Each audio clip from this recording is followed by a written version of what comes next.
Admiral Marcus Bennett stood at the observation deck of Luna Station, his coffee growing cold in his hands. The moon's gray surface stretched below him, but his eyes were fixed on the dark space beyond Earth. Something was wrong. The deep space, sensors had been picking up strange readings for the past hour. "Sir, you need to see this," called Lieutenant Amy Parker from the communications console. Her voice carried a tremor that made Bennett's stomach tighten. Bennett walked over, his boots echoing in the quiet command center. The other officers on duty had stopped their work and were staring at the main display screen. What he saw there made his blood run cold. 300 massive ships hung in space above Earth like dark clouds blocking out the stars. They were unlike anything humanity had ever built. Each vessel was easily 10 times larger than Earth's biggest space station. Their hulls were black as midnight, covered in sharp angles and glowing red lines that pulsed like veins. "When did they arrive?" Bennett asked, though his mouth felt dry. "Just appeared, sir. No warning. No hyperspace distortion detected. One moment space was empty, the next moment they were just there," Parker replied. Captain Lisa Rodriguez was commanding. The orbital defense platform knew Houston when the first alien message came through. She had been reviewing supply reports when every screen in the command center suddenly filled with static. Then a face appeared that would haunt her dreams for years to come. The alien looked like a cross between a lizard and a human. Its skin was dark green and covered in scales. Yellow eyes with vertical pupils stared out from the screen. When it spoke, its voice was deep and cold, like grinding stone. "Primitive humans of the third planet," the creature said. "I am War Commander, Zethkar of the Draconian Empire. Your world has been selected for conquest. You will surrender immediately and submit to our rule, or you will be destroyed." Rodriguez felt her hands shake as she reached for the communication controls. "This is Captain Lisa Rodriguez of the Earth Defense Force. We request peaceful dialogue. There is no need for violence." The alien's lips pulled back, showing rows of sharp teeth in what might have been a smile. "Violence is all your kind understands, human. We have conquered 17 worlds in the past century. Each one thought they could negotiate. Each one learned that resistance is futile." The screen changed to show images that made Rodriguez's stomach turn. Burning cities, fleeing people, ships falling from alien skies like broken birds, world after world reduced to smoking ruins. "You have one of your Earth hours to surrender," Zethkar continued. "If you refuse, we will demonstrate why the galaxy fears the Draconian Empire." The transmission ended, leaving Rodriguez staring at a blank screen. Around her, the command center had gone completely silent. Finally, she found her voice. "Get me President Hayes." Now, in Washington, D.C., President William Hayes sat in the emergency situation room deep beneath the White House. The room was packed with his top advisors, military leaders, and scientists. Defense Secretary Patricia Clark sat to his right, her face pale but determined. General Andrew Stone, chairman of the Joint Chiefs, was speaking rapidly into a secure phone. "Mr. President," General Stone said after ending his call, "our deep space monitoring stations confirm the alien fleet's position. They're holding steady at approximately 400,000 kilometers above Earth. That puts them well within strike range of our planet." Hayes looked around the table at the faces of his advisors. These were some of the smartest people on Earth, and they all looked as scared as he felt. "What are our options?" Hayes asked. "Limited, sir," admitted Patricia Clark. "Our space-based defenses consist of 12 orbital platforms and maybe 50 fighter craft, against 300 alien warships." She didn't need to finish the sentence. Dr. Kevin Murphy had been working late at the Colorado Deep Space Research Facility when the alerts started flooding his computer screens. As one of Earth's leading experts on exotic physics, he was part of the team that monitored space for unusual energy signatures. What he was seeing now made no sense. "Susan, come look at this," he called to his colleague Dr. Susan Bell, who was analyzing data at the next workstation over. Dr. Bell rolled her chair over and peered at Murphy's screens. "What am I looking at?" "Energy readings from the alien fleet," Murphy said, pointing at the scrolling data. "Look at these power signatures. They're using some kind of exotic matter manipulation for propulsion and weapons, but watch what happens when they get closer to Earth." He pulled up another screen showing the fleet's position over time. See how their energy output fluctuates as they move? There's a pattern here. The closer they get to Earth, the more unstable their readings become. Belle frowned as she studied the data. That's strange. It's almost like something is interfering with their systems. That's what I'm thinking too, Murphy said. But what could cause that kind of interference? Meanwhile, aboard the Draconian flagship, War Commander Zethkar was having his own problems. His chief engineer, a nervous creature named Vasktar, had just delivered troubling news. Commander, our weapons systems are experiencing minor fluctuations, Vasktar reported. Nothing serious, but our targeting computers are requiring constant recalibration. Zethkar's yellow eyes narrowed. Explain. I'm not certain, Commander. It began when we entered this system. The closer we move toward the third planet, the more pronounced the effect becomes. It's as if something is interfering with our exotic matter processors. Impossible, Zethkar snarled. These humans are primitive. They barely have spaceflight capability. What could they possibly do to affect our technology? Vaskatar cowered slightly. I don't know, Commander. But the interference is real. Zethkar stared at the blue and green planet rotating slowly below his fleet. In all his years of conquest, he had never encountered anything like this, but he was not about to let a minor technical problem stop him from claiming another world. For the Empire, begin orbital bombardment preparations, he ordered. We will crush these humans quickly and be done with this place. Back on Earth, the clock was ticking. Humanity had less than an hour to decide its fate. In command centers, around the world, military leaders prepared for what seemed like an impossible fight. The most powerful alien fleet in the galaxy hung above their heads like a sword, ready to fall. But in a small research facility in Colorado, two scientists were beginning to uncover something that would change everything. Something that the Draconians, for all their advanced technology and centuries of conquest, had never encountered before. Earth itself was about to become humanity's greatest weapon. The hour passed quickly. President Hayes stood in the Situation Room watching the countdown timer reach 0. Around the table, his advisors waited in tense silence. The red phone in front of him remained quiet. No surrender call would come. Mr. President, General Stone said quietly, it's time. Hayes nodded and picked up the secure communication device.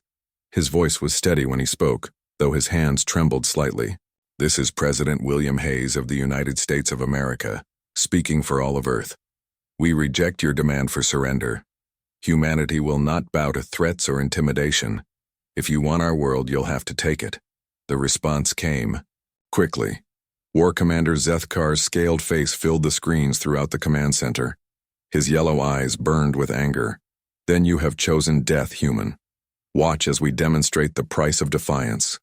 High above Earth's atmosphere, the Draconian fleet began to move. The massive ships spread out in attack formation, their weapon ports glowing with deadly energy. Ambassador Richard Carter, watching from the United Nations building in New York, felt his heart sink as he saw the alien vessels preparing to fire. But something was wrong aboard the Draconian flagship. Chief Engineer Vaskatar was frantically working at his control panels as warning lights flashed throughout the ship's bridge. Commander, Vaskatar called out, his voice high with panic. The weapon systems are not responding properly. The targeting computers keep losing lock on surface targets, Zethkar roared in frustration. Fix it. I want those cities burning within the next few minutes. I'm trying, Commander, but the interference is getting stronger. Our exotic matter, conduits are destabilizing. It's affecting all our primary systems. Lieutenant Colonel Jason Wright was leading Earth's first defensive strike when he noticed something odd about the alien ships. His squadron of 12 experimental fighters had launched from Luna Station, fully expecting to die in a hopeless charge against impossible odds. Dragon Leader to all units, Wright spoke into his helmet radio. Maintain attack formation. Remember, we're not trying to win this fight. We're just trying to buy time for evacuation efforts. As his fighters approached the nearest Draconian cruiser, Wright expected to be vaporized by alien weapons. Instead, he watched in amazement as the enemy ship's gun turrets moved sluggishly, tracking his fighters with obvious difficulty. Dragon. To Dragon Leader, came the excited voice of Captain Helen Foster. Are you seeing this? Their weapons can't keep up with us. Wright checked his scanner readings. The alien ship was definitely trying to target his squadron, but its movements were jerky and imprecise. When it finally fired, the energy blasts went wide by hundreds of meters. All units, maintain evasive patterns but close the distance, Wright ordered. Something's not right with their targeting systems. Back in Colorado, Dr. Kevin Murphy was making discoveries that would change the course of human history. His computers had been analyzing the alien fleet's energy signatures for hours, and the patterns were becoming clear. Susan, look at this, Murphy called to Dr. Bell, his voice filled with excitement. The interference isn't random. It follows Earth's magnetic field lines. Dr. Bell studied the data streams flowing across Murphy's monitors. You're right. The closer they get to our magnetic field, the more their systems malfunction. But how is that possible? Murphy pulled up another screen showing Earth's unique electromagnetic signature. Earth's magnetic field isn't just strong, it's incredibly complex. We have rare Earth elements in our core that create unusual resonance patterns. Combined with our gravitational field and the specific rotation of our planet, we're generating something I've never seen before. What kind of something? Bell asked. I think we're creating a natural dampening field for exotic matter manipulation, Murphy said, his fingers flying over the keyboard. These aliens seem to base all their technology on controlling exotic particles and dark energy. But Earth's natural electromagnetic environment is interfering with their ability to do that. Bell stared at him in amazement. Are you saying our planet is naturally defended against their technology? That's exactly what I'm saying. We need to get this information to the military immediately. High above Earth, the Draconian fleet was learning the same lesson the hard way. War Commander Zethkar watched in growing fury as his ship struggled to maintain formation. Weapons misfired, shields flickered, and navigation systems gave conflicting readings. Report, Zethkar demanded. Commander, all ships are experiencing system failures, reported his communications officer. The closer we move toward the planet, the worse it gets. Several ships have had to withdraw to higher orbit just to maintain basic life support. Zethkar had conquered 17 worlds. He had faced desperate defenders, advanced civilizations, and unified planetary alliances.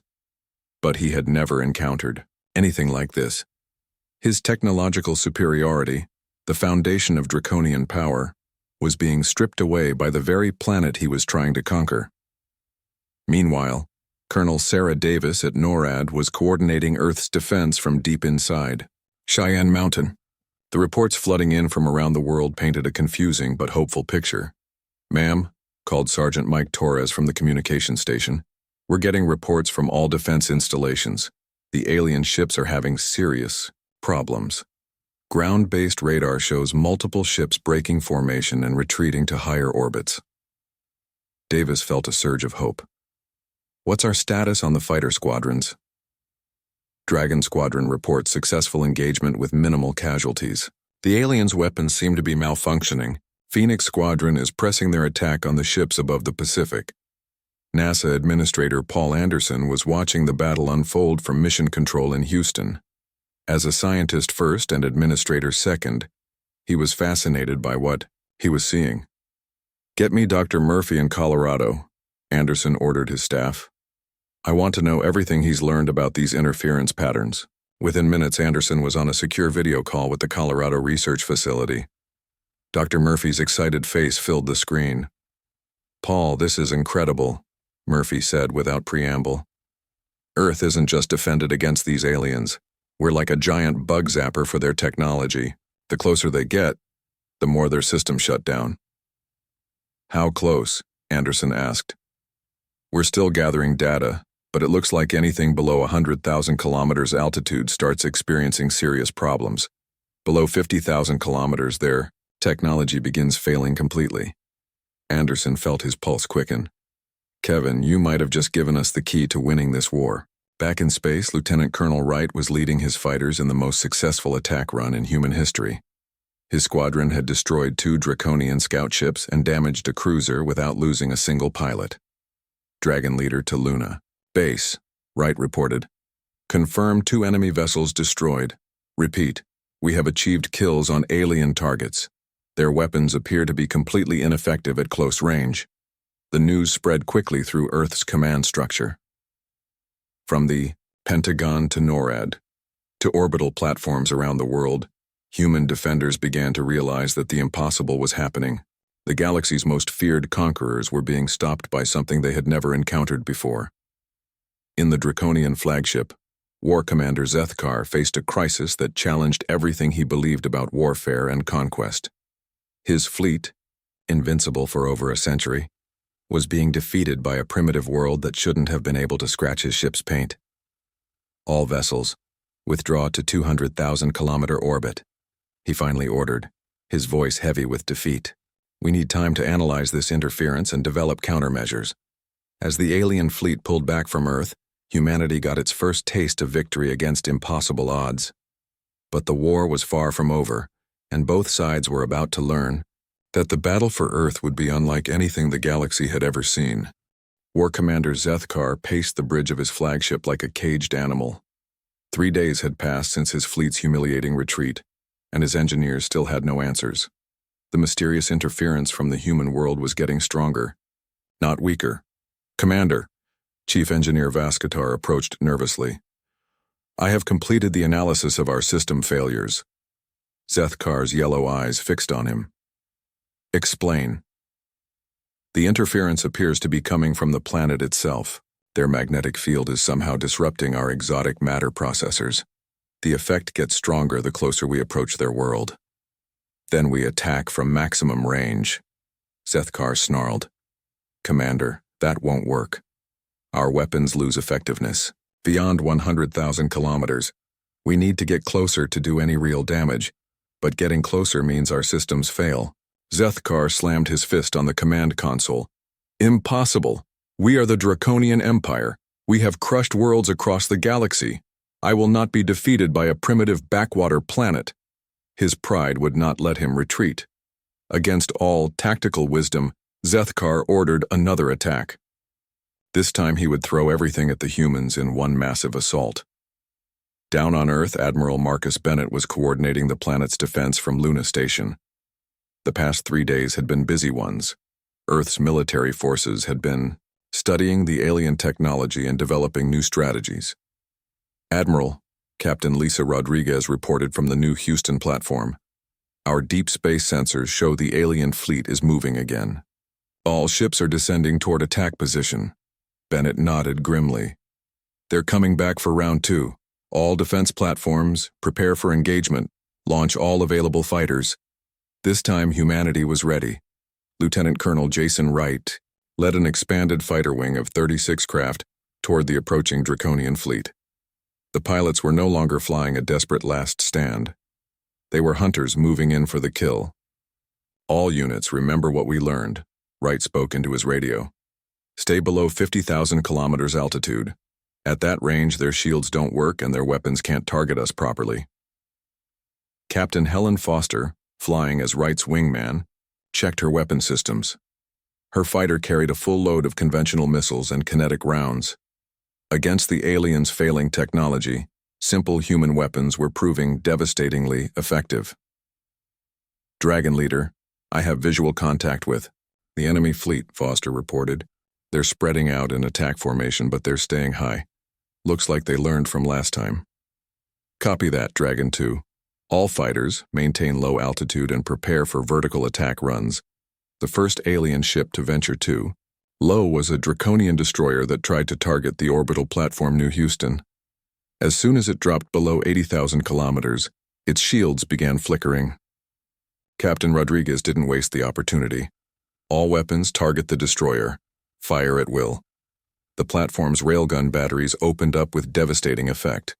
Without their energy shields, the alien ship's hull was no match for kinetic projectiles traveling at tremendous speed. The destroyer broke apart in a shower of debris. First kill confirmed, Rodriguez reported with satisfaction. 1 down, 299 to go. But the real surprise came from an unexpected direction. Commander Tony Martinez, captain of the submarine USS Titan, had positioned his vessel in the Atlantic Ocean directly below the alien fleet's projected path. Martinez had spent his career fighting enemies on the ocean's surface. Now he was about to become the first submarine commander to sink a spaceship. "Sonar, what's the range to the closest alien vessel?" Martinez asked his weapons officer.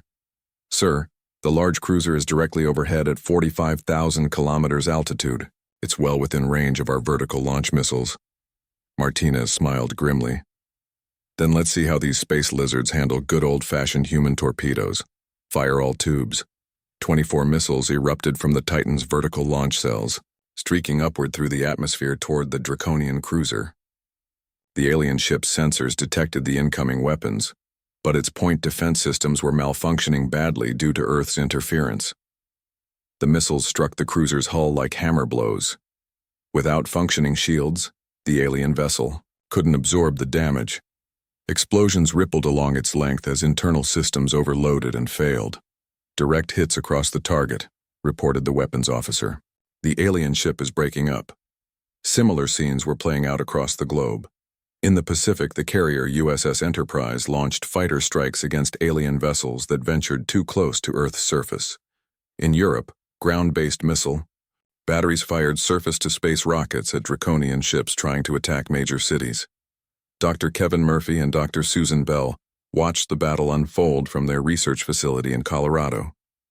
Their discovery of Earth's natural defenses was proving more effective than anyone had dared hope. "Kevin, look at these readings," Bell said, pointing to her computer screen. "The interference effect is getting stronger. It's like Earth's magnetic field is adapting to the alien technology." Murphy studied the data with growing excitement. "You're right. The longer their ships stay in our electromagnetic field, the more damage they take. It's not just disrupting their systems anymore. It's actually breaking down their exotic matter components at the molecular level." "What does that mean?" Bell asked. "It means time is on our side. Every minute they stay near Earth, their ships get weaker. Eventually, they won't be able to function at all." Aboard the Draconian flagship, War Commander Zethkar was learning this harsh lesson firsthand. His ship's hull was beginning to show stress fractures as the exotic materials in its construction slowly degraded. Warning lights flashed throughout the bridge as system after system failed. "Commander," Vasktar reported with panic in his voice, "we're losing structural integrity. The interference is breaking down our ship's molecular bonds. We need to retreat immediately." But retreat was becoming impossible. Several Draconian vessels had already lost their faster-than-light drives. They were trapped in Earth's solar system, unable to escape the planet's deadly embrace. The tide of battle was turning completely.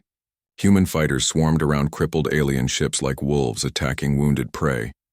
Every Draconian vessel that tried to get close enough to attack Earth's surface found itself helpless against conventional human weapons. Captain Foster's fighter squadron cornered a damaged alien frigate trying to flee toward the outer solar system. The ship's engines were failing and its weapons couldn't track the fast-moving human fighters. "This is too easy," Foster radioed to her wingman. "These ships are sitting ducks once they get close to Earth. Copy that. It's like their whole technology. Base just stops working in our neighborhood." Wright's voice came over the radio from his command fighter. "All units, be advised, we have confirmation from Earth Command. The alien fleet is trapped, their FTL drives are down, they can't escape. The solar system." The news sent a wave of excitement through the human forces. The galaxy's most feared conquerors were not just losing the battle for Earth, they were losing their entire fleet. Down in the research facility, Dr. Murphy was putting the final pieces together. Earth's unique properties made it more than just defended against alien technology. It was like a giant trap that disabled any sufficiently advanced spacecraft that came too close. "Susan, we need to contact Admiral Bennett immediately," Murphy said urgently. "If we can expand Earth's electromagnetic field using our satellites and space stations, we can make sure none of these ships ever leave our solar system." "You mean, turn Earth into a prison for the entire alien fleet?" Bell asked. "Exactly. And once word gets out that the mighty Draconian Empire has been completely defeated by a primitive world, the balance of power in the galaxy is going to shift dramatically." As night fell over Earth, the planet's defenders looked up at a sky filled with burning alien wreckage. The hunters had indeed become the hunted, and humanity was about to discover that sometimes the prey has bigger teeth than the predator ever imagined. Admiral Marcus Bennett stood in the command center of Luna Station, studying the holographic display that showed the positions of every ship in the solar system. The Draconian fleet was scattered across space like broken toys, many vessels drifting helplessly as their systems continued to fail. "Admiral," Lieutenant Amy Parker reported from her station, "we have confirmation from all monitoring posts. 17 Draconian ships have lost power completely. Another 43 are showing critical system failures." Bennett nodded with grim satisfaction. "And their ability to leave the system?" "Gone, sir. Not a single alien vessel has functioning faster than light drives. They're all trapped here." Dr. Kevin Murphy's voice came through the communication system from Colorado. "Admiral, this is Dr. Murphy. We're ready to implement Operation Terra Net." Bennett had been waiting for this moment. Operation Terra Net was humanity's boldest plan. Yet, using Earth's moon, orbital satellites, and space stations, they would create an artificial network that amplified Earth's natural electromagnetic field throughout the entire solar system. "Dr. Murphy, you have authorization to proceed. Colonel Davis, coordinate with all space-based installations." Colonel Sarah Davis at NORAD began issuing orders to stations around the world. "All satellite control centers, begin Phase 1 of Terra Net deployment. Align all communication satellites to amplify the Terra field effect." High above Earth, dozens of satellites slowly rotated into new positions. Each one had been hastily modified with equipment designed by Dr. Murphy and Dr. Susan Bell.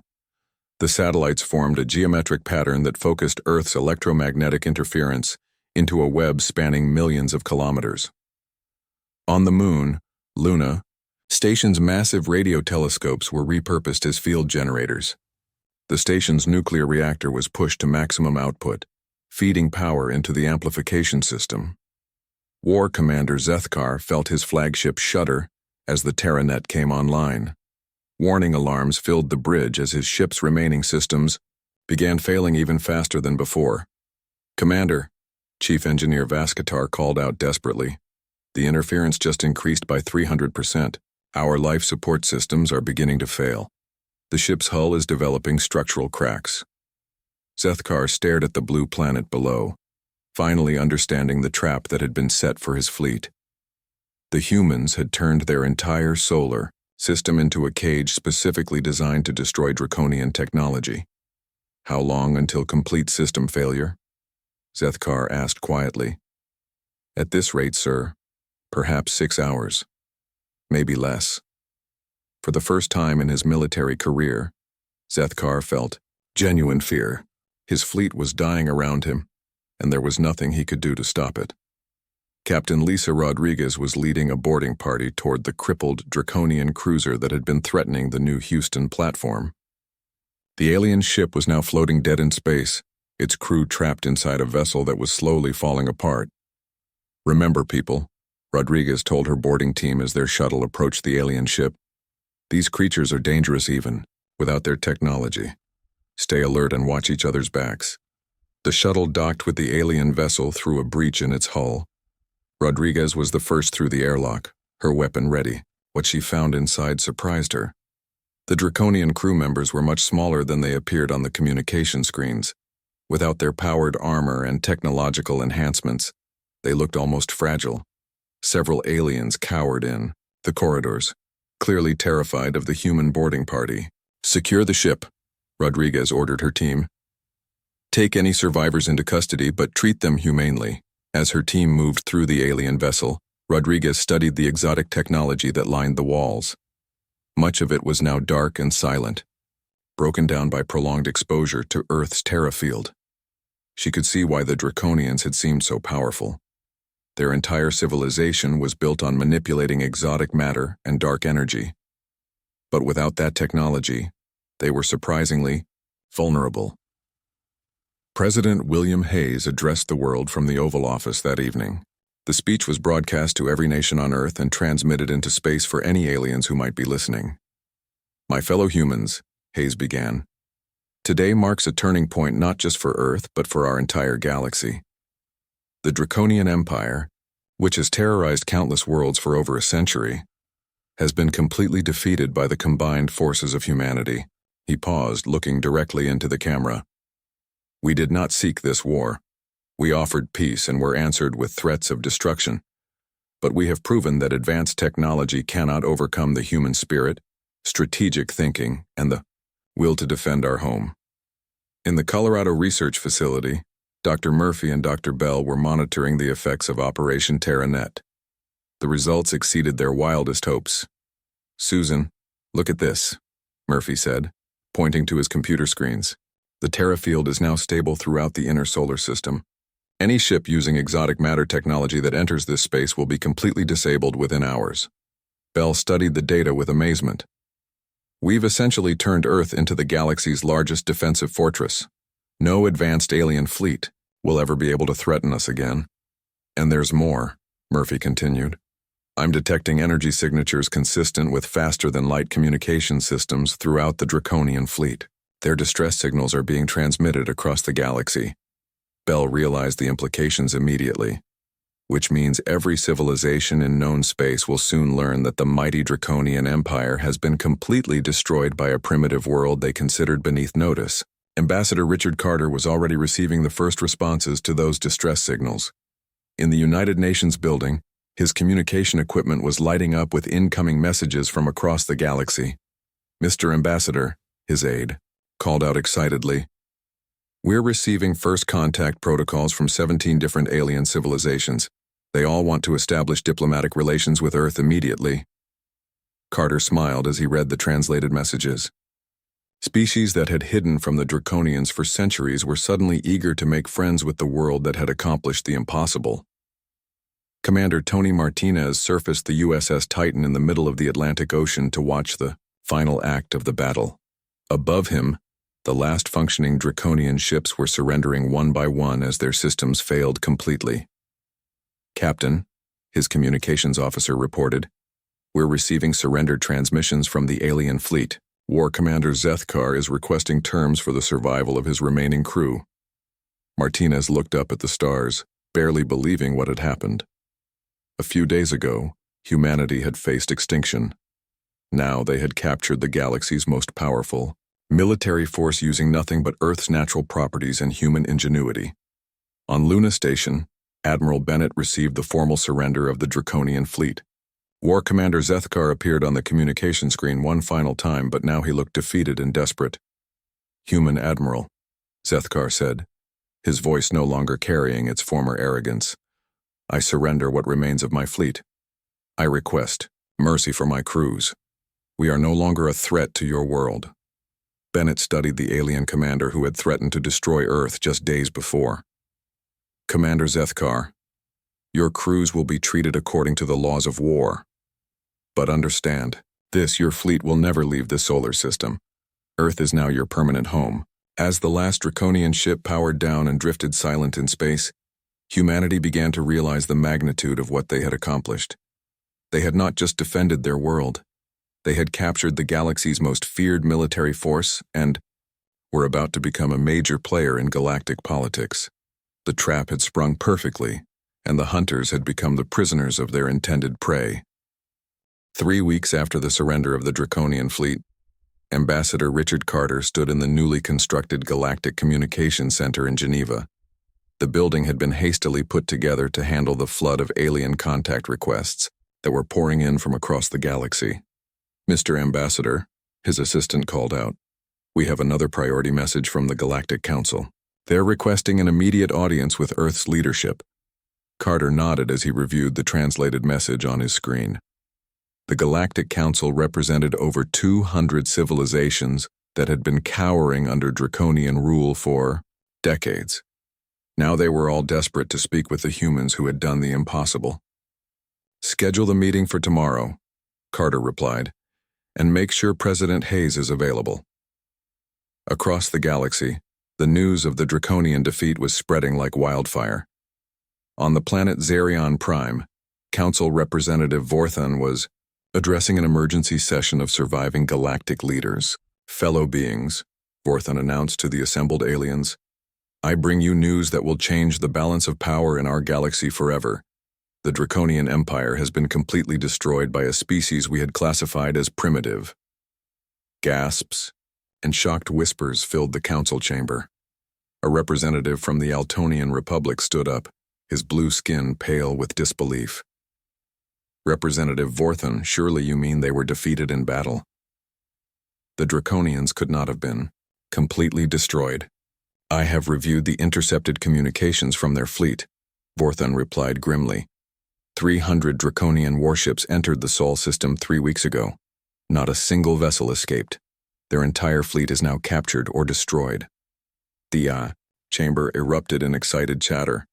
For the first time in over a century, civilizations across the galaxy dared to hope for freedom from Draconian tyranny. On Earth, Admiral Marcus Bennett was overseeing the processing of Draconian prisoners at a facility hastily constructed on the far side of the moon. The alien crews were being treated well, but they would never be allowed to leave the solar system. Admiral, Captain Lisa Rodriguez reported as she joined him at the observation window. The last transport has arrived from the disabled ships. We now have over 50,000 Draconian personnel in custody. Bennett watched as the defeated aliens were led to their new quarters. Many of them looked lost and confused without their advanced technology to rely on. Any word from their homeworld? Bennett asked. Nothing, sir. It appears the Draconian Empire is in complete chaos. With their main fleet gone, their subject worlds are declaring independence. The Empire is collapsing. Dr. Kevin Murphy and Dr. Susan Bell were working around the clock in their expanded research facility, now renamed the Terra Field Research Institute. Scientists from around the world had joined their team to study Earth's unique defensive properties. Kevin, we've had a breakthrough, Bell announced as she burst into his office. We can extend the Terra Field effect to other locations using artificial generators. Murphy looked up from his calculations with excitement. You mean we can protect other worlds? Exactly. If we place Terra Field generators around human colonies or allied planets, we can create the same interference that protects Earth. Any civilization using exotic matter technology would be helpless against conventional weapons. Murphy realized the implications immediately. Susan, we're not just talking about defending ourselves anymore. We could become the protectors of the entire galaxy. The first official meeting between Earth and the Galactic Council took place aboard a neutral space station in the Centauri system. President Hayes led the human delegation, accompanied by Admiral Bennett, Ambassador Carter, and Dr. Murphy. Representative Vorthen greeted the humans with what passed for a smile among his species. President Hayes, on behalf of the Galactic Council, I welcome humanity to the community of spacefaring civilizations. Though I must say, your entrance has been rather dramatic. Hayes smiled back. Representative Vorthen, we never sought to become a galactic power. We simply defended our home when threatened.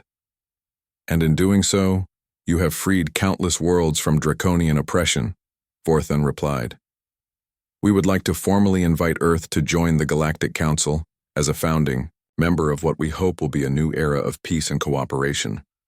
The negotiations continued for days. Earth was offered membership in the Galactic Council, access to peaceful alien technologies, and trade agreements with dozens of civilizations.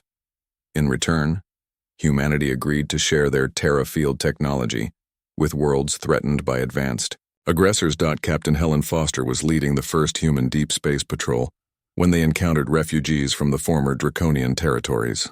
Her squadron of 12 fighters, now equipped with hybrid human-alien technology, approached a convoy of alien civilian ships fleeing their homeworld. Unknown vessels. This is Captain Foster of the Earth Defense Force, she transmitted. Do you require assistance? The response came quickly from what appeared to be the lead ship. Earth ship, we are refugees from the Corridan system. The Draconian occupation forces have abandoned their posts, but warlords are fighting for control. We seek sanctuary. Foster felt a surge of pride as she realized what humanity had become. Refugee convoy, you are under the protection of the Terra Defense Alliance. Follow us to safe harbor. War Commander Zethkar sat in his cell on the lunar prison facility, Staring out at the blue earth that had become his cage, a human guard approached with his daily meal. "Commander," the guard said politely, "you have a visitor." Dr. Murphy entered the cell and sat across from the defeated alien leader. "Commander Zethkar, I wanted to speak with you about something." Zethkar looked up with tired yellow eyes. "What could we possibly have to discuss, human?" "The future," Murphy replied. "Your empire is gone, but there are other threats in the galaxy. Species that make the Draconians look peaceful. We could use your knowledge to protect the innocent. Civilizations out there." Zethkar was quiet for a long moment. "You would trust the advice of your enemy?" "Former enemy," Murphy corrected. "We believe in redemption, Commander. Help us protect the galaxy, and maybe your people can find a new purpose." President Hayes stood before the United Nations General Assembly 6 months after the Draconian invasion. The chamber was packed with representatives from Earth's nations and dozens of alien species. "6 months ago, we faced extinction," Hayes began. "Today, Earth stands as the headquarters of the Terra Defense Alliance, committed to protecting free civilizations throughout the galaxy." He gestured to the alien delegates in the audience. "We have learned that the universe is vast and dangerous, but also filled with hope. Humanity will use our unique gifts not for conquest but for defense, not for domination, but for liberation." The applause that followed came from both human and alien throats, creating a sound unlike anything heard before in human history. Admiral Bennett received the final report on galactic affairs at his new headquarters on Luna Station. The Draconian Empire had completely collapsed. Over 400 worlds had declared independence. Most were requesting protection under the Terra Defense Alliance. "Admiral," Lieutenant Parker reported, "we have confirmation from Deep Space Monitoring stations. The galaxy's power structure has completely shifted. Earth is now recognized as the dominant military force in known space." Bennett looked out at the stars and smiled. Humanity had gone from prey to predator to protector in the span of just a few months. The galaxy would never be the same. In the depths of space, automated distress beacons continued broadcasting the news across the cosmos. The mighty Draconian Empire had fallen to a primitive world that turned out to be anything but primitive. The galaxy had a new guardian, and its name was humanity.